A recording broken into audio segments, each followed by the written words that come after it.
এটা কি দরকার ছিল এই মুহূর্তে? এই মুহূর্তে কি এটা খুব গুরুত্বপূর্ণ কোনো ইস্যু, গুরুত্বপূর্ণ কোনো এজেন্ডা? এটির আইন মন্ত্রণালয়ের দায় সবচেয়ে বেশি এখানে। আইন মন্ত্রণালয় কোন বিবেচনায় কিভাবে আসলে এই পরিস্থিতি সৃষ্টি করেছেন? তারা কি 1990 বা 1996 এর মতো যে রাষ্ট্রের কর্মচারীরা রাষ্ট্র সরকারের প্রতি আনুগত্য থেকে বের হয়ে এসে জনতার মন্ত্র টাইপ কিছু করার উস্কানি দেওয়ার চেষ্টা চলছে, যে সরকারকে অকার্যকর করে দেওয়ার একটি চেষ্টা চলছে, যে ডক্টর ইউনূসকে যদি সরানো যায় সিভিল অ্যাডমিনিস্ট্রেশনের মধ্যে আনস্টেবিলিটি ক্রিয়েট করে, সেই চেষ্টা কি সরকারের ভেতরে কেউ করছেন? এর দায় কি ডক্টর আসিফ নজরুলের, আইন উপদেষ্টা, নাকি গোয়েন্দা সংস্থা সম্মিলিতভাবে এই কাজটি করছে? হয়তো দেশের গোয়েন্দা সংস্থা, হয়তো দেশের বাইরের গোয়েন্দা সংস্থা, সবাই মিলে কি এই কাজের সঙ্গে যুক্ত? সরকারের ভেতর থেকেই সরকারকে স্যাবোটাজ করছেন, ডক্টর ইউনূসকে স্যাবোটাজ করা হচ্ছে, এই বিষয়টি আমাদের কাছে মোটামুটি স্পষ্টভাবে ধরা পড়ছে। তো আজকে থেকে বেশ কয়েকদিন ধরে আমরা যে অসঙ্গতিগুলো সরকারের মধ্যে দেখছি, অর্থাৎ সরকারের ভেতরে থেকে সরকারকে যে ক্ষতিগ্রস্ত করার চেষ্টা, ডক্টর ইউনূসের পদত্যাগকে কেন্দ্র করে একটি পরিস্থিতির সৃষ্টি হয়। ডক্টর ইউনূসের পদত্যাগের যে ঘোষণা, এরকম একটি বিষয়কে কেন্দ্র করে একটি জটিল পরিস্থিতির সৃষ্টি হয়। এর মধ্যে 21শে মে ওই সময়টায় সেনাপ্রধানের একটি বক্তব্য মিলিয়ে সরকার, সেনাবাহিনী সবকিছু মিলিয়ে একটি উত্তেজনাকর পরিস্থিতি ছিল। এর মধ্যে 24শে মে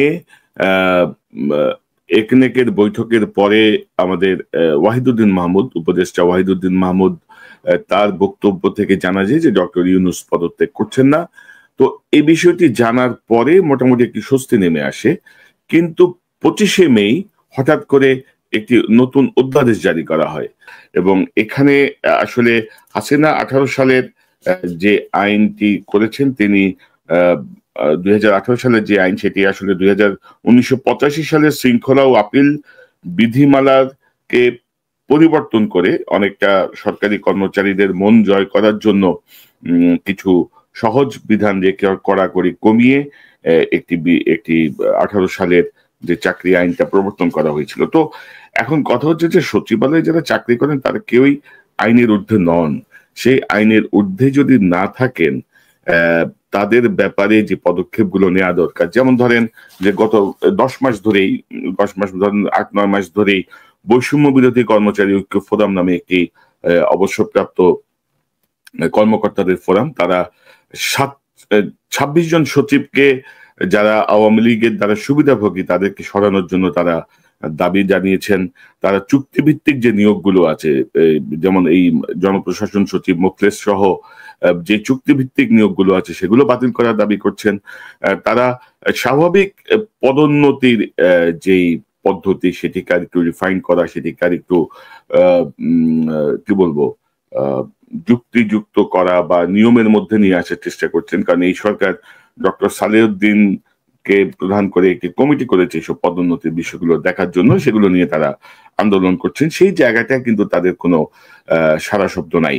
তারা কিন্তু এই অধ্যাদেশের বাতিলের বিষয়টিও তাদের চতুর্থ দফা হিসেবে তারা অন্তর্ভুক্ত করে নিয়েছেন। তো এই জায়গাগুলো নিয়ে কিন্তু কারো কোনো মাথা ব্যথা নাই। তো হঠাৎ করে সরকারি কর্মচারীদেরকে উস্কে দেওয়ার জন্য, অর্থাৎ এমনিতে ধরেন সেনা প্রশাসন বা সশস্ত্র বাহিনীর সঙ্গে একটি নাজুক পরিস্থিতি বলা চলে, একটি টানাপোড়েন চলছে, এর মধ্যে সিভিল অ্যাডমিনিস্ট্রেশনকে আবার একটি টানাপোড়েনের মধ্যে ফেলে দেওয়ার জন্য হঠাৎ করে এই অধ্যাদেশটি জারি করা হলো। আপনারা যদি দেখেন, 22 তারিখ থেকে শুরু হলো পদত্যাগের গুঞ্জন, 22শে মে, 24শে মে জানা গেল তিনি পদত্যাগ করছেন না, 25শে মে এই অধ্যাদেশটি জারি করে একটি অস্থিতিশীল পরিবেশ সৃষ্টি করা হলো। গত দুদিন আগে জানানো হয়েছে ডক্টর ইউনূস জাপান থেকে ফিরে তিনি এই ব্যাপারে একটি সিদ্ধান্ত নেবেন। তারপরে আন্দোলনের কর্মসূচিতে পরিবর্তন এসে প্রতিদিন 1 ঘন্টা করে একটি কর্মবিরতিতে তারা গেছেন। তারা হয়তো ডক্টর ইউনূস আসা পর্যন্ত দেখবেন। তো আমরা আসলে বলতে চাচ্ছি যে এটা কি দরকার ছিল এই মুহূর্তে? এই মুহূর্তে কি এটা খুব গুরুত্বপূর্ণ কোনো ইস্যু, গুরুত্বপূর্ণ কোনো এজেন্ডা? সরকার কিন্তু ধরেন ক্ষমতায় আসার পরে 22 জন জেলা প্রশাসককে কিন্তু প্রায় 3-4 মাস আগে কিন্তু চাকরিচ্যুত করেছেন, কারণ তারা 18 সাল নির্বাচনে যে সংশ্লিষ্টতা, সেই সংশ্লিষ্টতার প্রমাণ পেয়ে তারা এই জাতীয় সিদ্ধান্ত নিয়েছেন। কিন্তু আমি ভাবছিলাম যে 22 জন ডিসি কে, জেলা প্রশাসককে যে চাকরিচ্যুতির যে ঘটনা, সেই ঘটনাটা কি প্রতিক্রিয়া হয়, এবং আমি দেখলাম যে তেমন কোনো প্রতিক্রিয়া আসলে হয় নাই।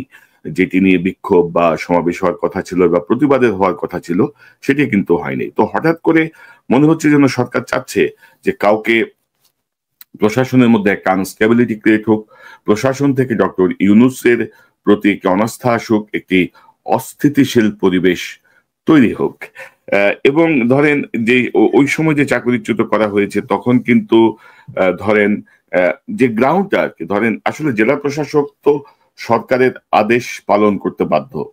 তো সরকারের আদেশ দেওয়ার পরে সরকারকে আদেশ না পালন করলে কি তার জেলা প্রশাসক গিরি থাকবে, তার চাকরি থাকবে?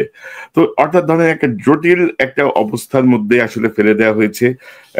এবং এই বিষয়টি নিয়ে আমি লক্ষ্য করছিলাম গত কয়েকদিনের পত্রিকা, আমাদের বিভিন্ন সংবাদপত্রের যে আলোচনা, টেলিভিশনের যে আলোচনা, কিন্তু এই বিষয়টিকে তারা এই অ্যাঙ্গেল থেকে কেউই দেখছেন না যে এই মুহূর্তে এই জাতীয় একটি অধ্যাদেশের প্রয়োজন ছিল কিনা, এমনিতে টার্ময়েলের মধ্যে আরো বিশৃঙ্খল পরিবেশ সৃষ্টি করার প্রয়োজন ছিল কিনা। কারণ সচিবালয়টা তো ছিল, গত 10 মাসে কিন্তু সচিবালয় কেন্দ্রিক যারা কর্মকর্তা কর্মচারী তারা কিন্তু অনেকটা স্থির ছিলেন। তো সেখানে কি খুঁচিয়ে ঘা করার চেষ্টা হচ্ছে কিনা, শান্ত নদীতে বা শান্ত পুকুরে আপনি কি বড় ঢিল ছুঁড়ে এদিকে পানিকে এলোমেলো করার চেষ্টা করছেন কিনা, সেই জাতীয় এঙ্গেলে আমি কারোর মধ্যেই কোনো আলোচনা দেখি নাই।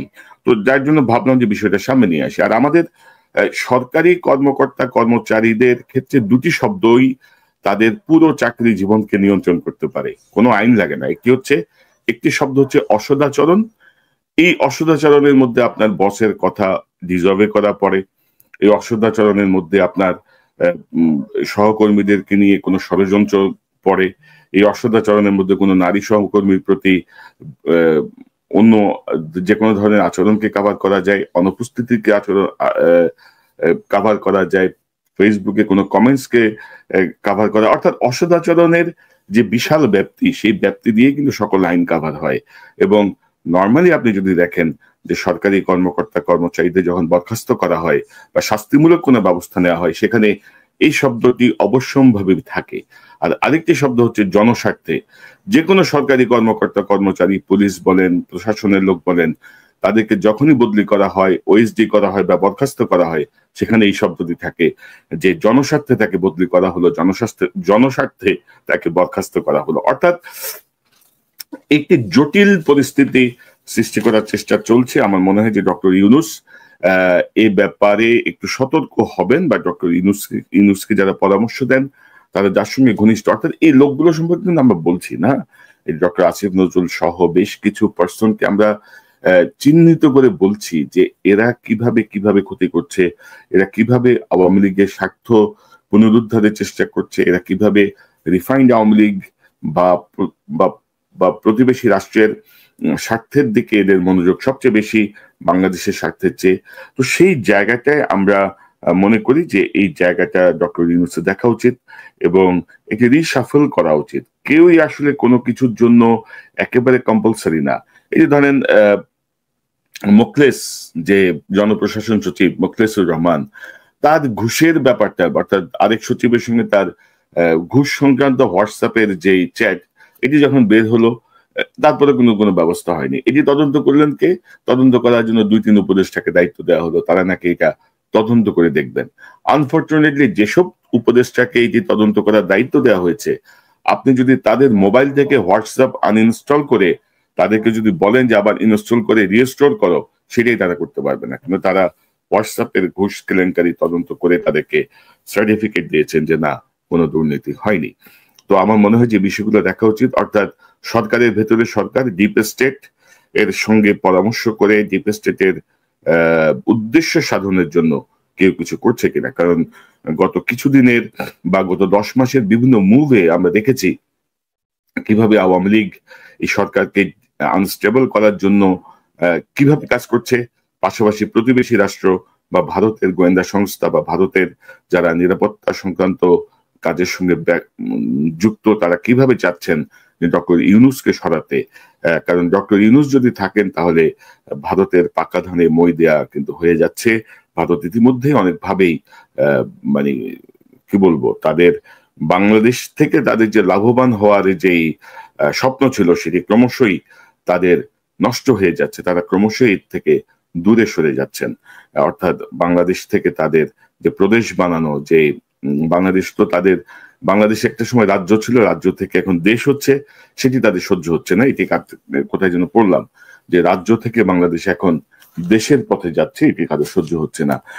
তো আমি আশা করি এটি দেখবেন, সচেতন যারা আছেন তারা ডক্টর ইউনূসের নজরে আনবেন এবং এই জাতীয় হঠকারী যে সিদ্ধান্তগুলো সরকারকে আনস্টেবিলাইজ করা, স্যাবোটাজ করার যে চেষ্টা, সেই চেষ্টাকে তারা ঠেকিয়ে দেবেন। পাশাপাশি সরকারি কর্মকর্তা কর্মচারী যারা আছেন তাদেরকেও বলবো আপনারা ধৈর্য ধরে এই পরিস্থিতি মোকাবেলা করেন। আপনাদের মধ্যে যারা সংবেদনশীল আছেন, যারা দেশপ্রেমিক আছেন, দয়া করে তারা এই জায়গাটায় সহনশীলতার সাথে মোকাবেলা করুন। স্যাবোটাজ যারা করতে চাচ্ছে তাদেরকে ঠেকিয়ে দিয়ে নিশ্চয়ই আমরা একটি সুন্দর দেশ যখন পাবো, সকলের সকল চাহিদা, সকলের সকল দাবি পূরণ করা অনেক সহজ হয়ে যাবে।